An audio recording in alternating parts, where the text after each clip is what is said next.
Hi folks, this is Chuck. Welcome back to my channel. About a week out from doing my Appalachian Trail hike, my through hike, so I wanted to give you guys one last video that I promised you I'd give you. This is probably the last one I do before I go out on my hike, but I promised you I'd do it. So this video is going to be on what I did to prepare for my through hike. I'm going to start by going to the beginning. About 2 years ago is when I decided I wanted to do this hike. At that time, I knew I was about a year from retirement. I was sitting around thinking about what am I going to do after I retire. I have no idea what I'm going to do. I know I don't want to sit around and do nothing. I don't want to sit around and watch TV for the next 30 years.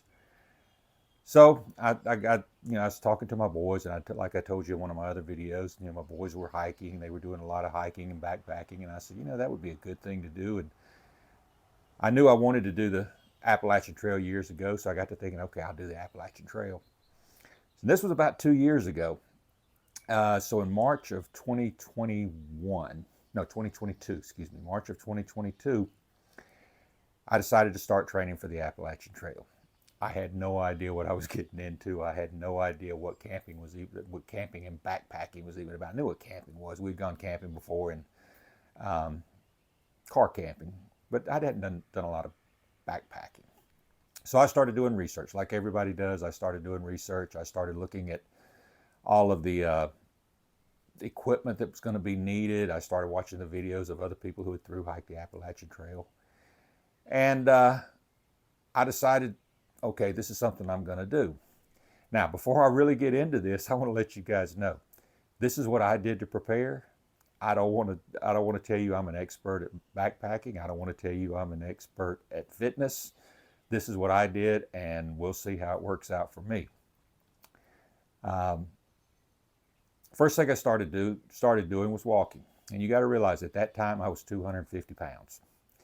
I had been sitting behind a desk for the last 15 years doing a desk job. I was very much out of shape.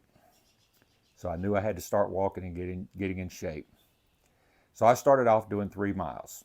And I'm going to tell you, I live near a golf course, and you can probably see it behind me. So I started heading out through there, and I had to go, if I went counterclockwise, there was a big hill I had to climb up. Well, that hill would kill me. And it was all I could do to do 3 miles. But I kept at it. I had to go the other way. I started going clockwise so I could go down that hill instead of up it. But I kept at it. And at the same time, I'm looking at other videos trying to figure out what gear I'm going to get. And after a while, I guess it's probably, I did a month of 3 miles, and then I upped it to 4 miles, and then I started going clockwise. And after a while, I guess I was doing 8 miles. I think it was right at 8 miles. I was doing that every single morning. Well, 3 days a week. Let me back up. I was doing that 3 days a week.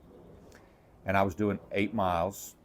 And it would take me about 15 to 16 minutes a mile to do that. I was averaging 15 to 16 minutes a mile. So then I started working on, okay, now I've got 8 miles. Let's work on speed, trying to get some faster speed. So I worked it down till I got it where I could do it pretty regularly at about 12 minutes a mile. And I thought, okay, that's adequate. So 12 minutes a mile is adequate. That's not running. That's not marathon speed. I'm never going to be a marathon runner. But I said 12 minutes a mile is pretty good for 8 miles. So I was doing that, building up my cardio, getting cardio going real good. At the same time, I'm looking for equipment. So the first thing I did is I look and I said, what kind of backpack am I going to get? I don't know anything about it. So I start researching, and there was a guy named Redbeard from Z-Packs, and he had through hiked the Appalachian Trail. So I followed his journey through the Appalachian Trail, and he had all Z-Packs equipment. So I said, that's what I need. If it's good enough for him, that's what I'm going to get. So I got a Z-Packs Arc Blast backpack. Well, it was wonderful. I got it. It was loaded down. Well, first off, let me back up. I got the backpack, knew that's what I wanted. Then I went to Z-Packs and saw the price of it, and I went, no, I don't want that. So I got on eBay and I found a used one. Now, good thing about a used one, it already had all of the accessories on it. It had the hip belt pockets. It had the water bottle pockets. It had all the accessories I wanted, the lumbar support and all of that. So I got it off of eBay instead of Z-Packs because it was a whole lot cheaper. It was used. And I'm 6'1", so I said, I need a long torso. Not knowing anything, that's what I bought. I bought me a long torso Z-Packs backpack. Well, I took it on my first backpacking trip, which was about 6 months into my training, and I went to a place called South Mountain, North Carolina. And after wearing it for a while, I got to noticing every time I looked up, I would bump the back of my head on the support crossbeam. That's when I realized, okay, I don't need a long torso. I need a medium torso. And that's the first mistake I made. So anybody watching this, you might want to measure your torso before you buy a backpack. Second mistake was buying a backpack before I even had my other gear to know what would fit in it. So, but anyway, I said, well, I've got to get rid of it. So I put it back on eBay, and fortunately, because I'd bought it used, I was able to take all the accessories off of that, put it back on eBay, and sold it. And I guess it's probably $75 less than what I paid for it. But when I looked at all the accessories, I came out to the good. So I was happy with that. So then I went to Z-Packs and ordered me another pack that would fit. And I actually bought it from Z-Packs this time. And went through the story on that on my gear list. And I'll put a link to my gear list up here or up here somewhere. But anyway, got that backpack, got that fit. Okay, now my backpack fits. Now let's start getting all my other equipment. So I bought my quilt and everything else to do it. And in the meantime, I'm still walking. I'm still doing all my walks. And on that first backpacking trip, I go to South Mountain, and I said, I'm going to do a solo backpacking trip overnight.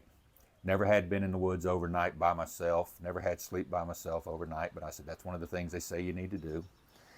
So I get up there as far away as I could from any people. I went to the farthest campground away from the entrance to the park, and that's where I camped. And wouldn't you know it, the first night I went in there, about 11 o'clock at night, I get awakened with what sounded like a coyote howling right in my face. Well, when I opened my eyes, sure enough, there were two coyotes about 20 feet from me. Me not being used to the woods, it sort of raised the hair up on the back of my neck, and I did get a little bit afraid on that one. But all I did was clear my throat, and they took off running. So it all worked out for the better. But I also realized I didn't like sitting on the stump all that much, so I decided, okay, let's get a chair. So I got to researching the chair and looking at Helinox had this chair that looked really good. So here I go, and I go down to REI to get my chair. Got the chair, or anyway, looked up there when I was in REI, and they had a display set up. And the display had a tent, and it had this REI Flex Light, which is just a copy of the Helinox. It made a little bit different so that they wouldn't get in any kind of trouble, I'm sure. But they had the Helinox chair. Keep in mind, I'm still 250 pounds, but by that time, probably 245. Well, I saw the chair, and I said, well, look at that. That's a little bitty chair. Isn't that a cute little chair? So I went to sit down in it. I had to figure out how in the world am I going to sit in this little bitty chair. And I'm sitting in it now, so I'm going to show you how small this thing is. But I said, how am I going to get down in that thing? So I finally wiggled around, and sure enough, I finally got a way to where I could get in. I was afraid to drop down in it because I said at 250 pounds, I'm liable to just flatten the thing out, and there I'll be laying in the middle of the floor, and I didn't want that to happen. So I got in the thing, and then I realized I couldn't get out of it. I said, how am I going to stand up out of this thing? So, and I'll show you, I can get out of it now. Well, let me just show you right now. I can get out of it now. No problem getting out of it. But back then I could not get out of it. So I'm sitting in a store with all these people here in the store, and they're walking around. So I'm looking around going, okay, I got to find it when there's nobody around where they can see me trying to get out of this chair. And the only way I could get out of it was just sort of roll out of it into the floor, which was kind of embarrassing because, here I am sitting in the middle of a crowded store sitting in a chair that I can't get out of. But finally got out of it, and that made me realize, okay, Chuck, you need to work on your leg strength. So I started doing squats, and I started adding weight. So what I ended up doing is I said, okay, I don't want to add weight to my brand new Z-Packs pack and wear it out just training because I'm a year away. At this point, I'm a year away from my height. So I went and bought me an Osprey Exos, I think is what it is. It's a 36-liter day pack is what I bought. And I bought it used off of eBay because I knew it was just a training hike. And I figured, what am I going to stuff in this thing? So I bought a 20-pound bag of dog food and just stuck in the back. Just something to give me some weight so I could do it. So then I started hiking with weight in a backpack.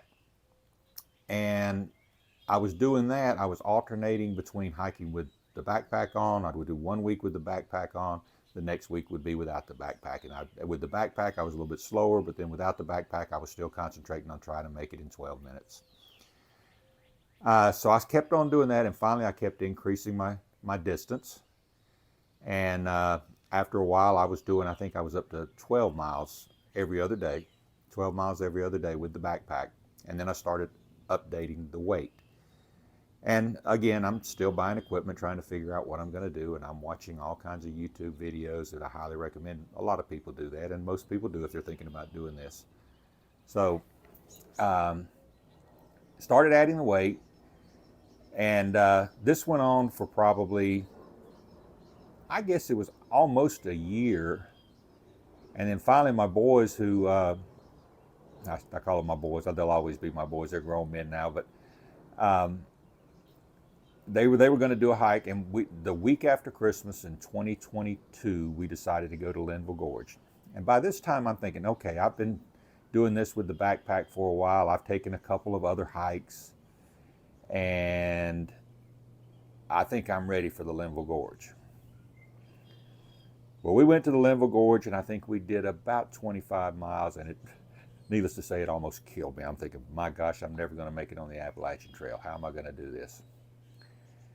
So I kept going. I kept at it. I kept adding more weight. So I finally got up to about 30 pounds in my backpack, and I had some dumbbells with some weight plates. I started putting weight plates in there to get the weight. So I had 30 pounds in my backpack, and I'm doing about 12 miles a day, 3 days a week with the backpack.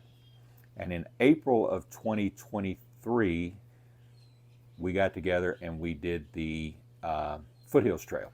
And anybody who knows anything about the Foothills Trail, that's 76 miles. I did video that, but the video wasn't too good. And that was my first time trying to video it, so I may or may not put that up. I don't know. But anyway, we did the 76 miles. I think we did it in a little over 4 days. We could have done it in 4 days, but it would have meant we would have got to the vehicle in the dark. It would have been nighttime, and then we still had a 3-hour drive to get home. So we just spent another night on the trail. But we did that, and believe it or not, I did well on that. I wasn't real sore afterwards. I mean, I was a little sore. Anytime you do a strenuous hike, you're going to be a little bit sore. But for the most part, I didn't have any knee problems. I didn't have any hip problems. I didn't have any other problems. And by that time, I'd gotten down to about 225 pounds, I think. So I was doing very well. I was pleased with that hike. So I kept training.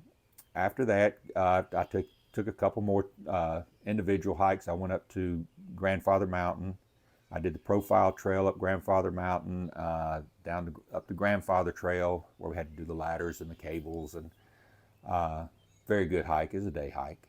Did a couple more overnighters in South Mountain just by myself, just to try to get myself better in shape. Kept working at it, kept doing more and more hikes, and finally came up with that routine until the first of the year this year, January 1st. January 1st, I upped my weight in my pack to 40 pounds. So I was carrying 40 pounds in the pack, which is more than I'll be carrying on the Appalachian Trail, in a pack that's designed to be a day pack. So it wasn't designed for 40 pounds, and it's just, like I said, it's a 36-liter day pack, really. And anyway, I've been doing that. I started doing it 5 days a week, 16 miles a day on the golf course. The people on the golf course have been great. They let me do it. Of course, I have to leave at 5:30 in the morning before the golfers get out so that I can get enough time to get it in there. And then they start coming out. I have to go to the back nine before they get around to the back nine. And it's a very hilly golf course, so it's got a lot of ups and downs on it. I've been doing 16 miles a day every day. I was doing that with 40 pounds. I upped it to 45 pounds for 1 week. And that one didn't work out too well. I was coming up a hill and I started feeling a twinge in my hamstrings, so I backed back down on the weight. I've been doing that every day up until now. Like I said, I'm about a week out from doing the Appalachian Trail now. I've lowered the weight back down to 30 pounds. This last week, I've lowered it down to 30 pounds. And yesterday, I'm a week out, so yesterday was the last day I will be hiking with the backpack on. So all of this weekend, getting ready, preparing for the trip, I'm just going to be doing about every other day, and I'm just going to be doing just a leisurely walk, just to try to let my muscles be good and healed, make sure everything's right, and get going. But like I said, or I haven't said it, but if you're going to do this, I think it's wise to do a lot of walking to get ready. You don't want to overdo it. Upper body, admittedly, I probably should have been working my upper body a little bit more. I hate working in the gym. I despise going to the gym, so I have not done a lot of upper body work. I've done a little bit. I have done several squats with my pack on to try to make sure that I can get up and down with my pack on and all of that. Other than that, it's just a matter of working and getting everything ready, tweaking your gear, making sure your gear is on. I did get a lot of my gear secondhand. I don't mind buying off of eBay. I got a lot of it that way. Some of it I had to buy. But the research of the gear, I think, helped me dial in my pack, make sure that I've got the right equipment, make sure that I'm not carrying too much weight. By upping my pack weight, it let me know that, okay, 45 pounds, by the time you get up there, that's too much weight. If I'm having to carry 45 pounds, there's no way I could ever do it, or no way I could do it in the condition I am right now. And I'm down to 215 pounds now, and feeling good, feeling like I'm prepared physically for it. Now, we'll see if I'm prepared mentally for it, and we'll go from there. But either way, I think I'm as ready as I can be. Follow along with me. Thank you guys for watching, and I hope to see you there.